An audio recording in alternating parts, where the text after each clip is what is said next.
In John 5, verses 27 to 29, Jesus describes his role as our judge. In the preceding two verses, he referred to himself as the Son of God, who can right now offer spiritual life to those dead in their sins if they will simply respond to his voice calling them to faith.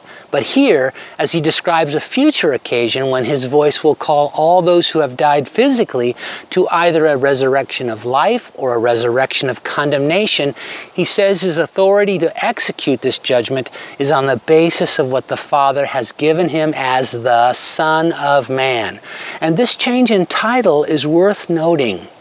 Jesus is both Son of God and Son of Man. He is fully divine and fully human, and this is what uniquely qualifies him to be both eternal life giver and judge.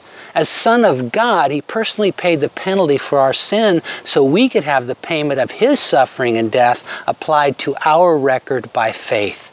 And as Son of Man, he victoriously stared down every form of temptation and has firsthand knowledge of every form of human experience, so that as judge, he alone has the righteous authority to administer it.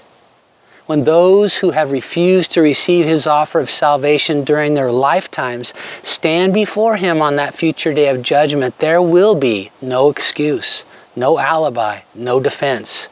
But if you're hearing me say this, that doesn't have to be your story.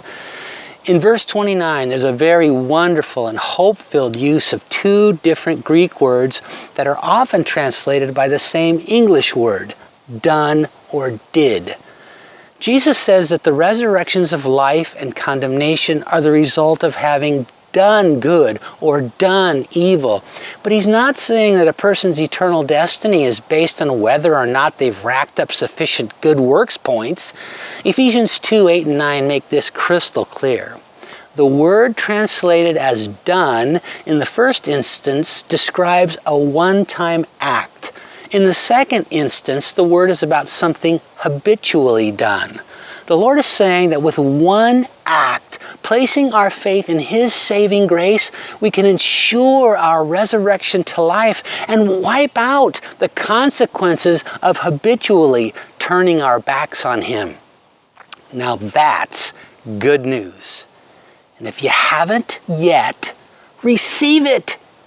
And if you have, share it.